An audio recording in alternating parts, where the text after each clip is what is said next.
Hello guys, welcome to ZigWheels, and we are right here at the Buriram International Circuit in Thailand to ride this, the fastest Apache RR 310 that TVS has ever produced. This has set a top speed of 211 kilometers per hour, and that's an impressive feat considering that they're not up the bore or the stroke, and the chassis remains more or less the same. So how has TVS exactly gone about increasing the top speed of this bike and making this a proper race bike?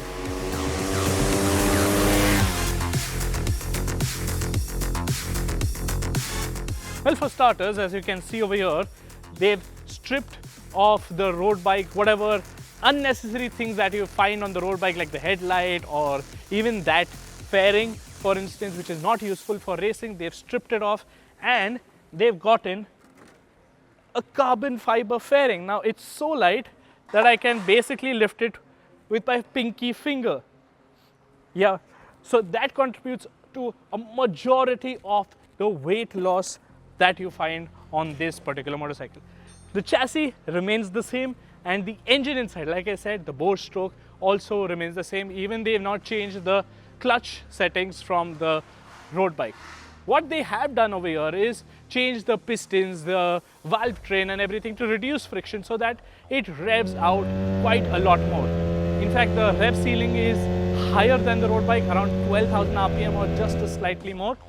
And what they have also done is introduce this. Now this is an air duct which gives you ram air effect. Now you would have seen this on bigger liter class machines like the ZX-10R. And when speaking to TVS engineers, they have said that the ram air effect really comes into its own once you cross speeds of 150 kmph, and that's where it provides a little more boost to the engine. Then you get a custom-made free flow exhaust system, which is twin ports. As you can see, it's a twin exhaust system.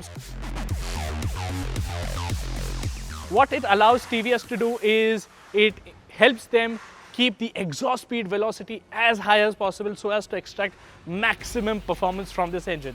And speaking of which, this engine is now putting out close to 30 or 34% more power than the road bike. I know my maths is a little weak, but it's putting out just a smidge over 50 PS. And when you consider that this bike weighs just 110 kilos, that's a phenomenal power to weight ratio for an Indian made race machine.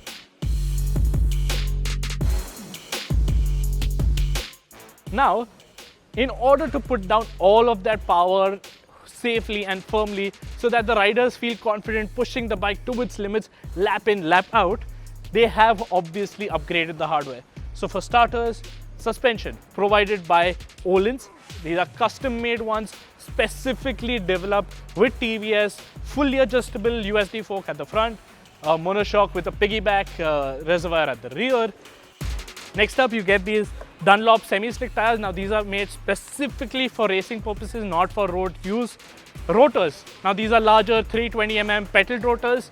The road bike gets 300mm rotors. These are especially thicker rotors. And while the caliper remains the same as the road bike, it now gets special pads for a fiercer bite so that the riders can brake as late as possible when they are out racing on the track. What makes the RR 310, especially this ARRC version of the RR 310, so much easier than its Indian spec 1 mix series counterpart is the level of adjustability that is there on offer.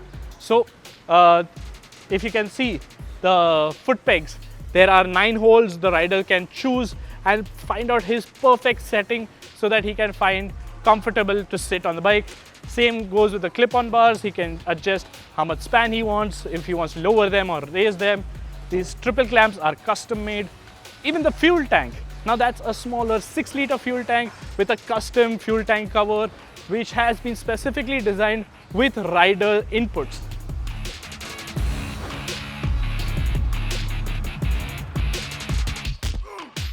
So once you get on the bike, this feels like a much better racing position than what the Indian spec RR 310 1 make championship bike is. And it really allowed me to say hug the bike, grip the bike, put it down into corners much more confidently, and there was so much drive. Lastly, this bike gets GP shifts and a quick shifter, only for upshifts, but that is where you'll be able to shave off crucial tenths of seconds to set the fastest lap time. Speaking of which, the racers out here were doing 158s at the Buriram International Circuit. Now that is still around 6 seconds slower than the Moto 3 machines, but you got to remember that is a proper prototype racing machine, whereas this bike sort of had its roots from a road going bike. So from there, the step up to this is quite significant. So that is the TVS Apache RR 310 ARRC one make championship bike. I know it's quite a mouthful to say that, but what do you think about this bike? Do let us know in the comment section below. Don't forget to like and share this video, smash that subscribe button, click the bell notification icon, follow us on Instagram for all cool content, and until next time, thank you for watching.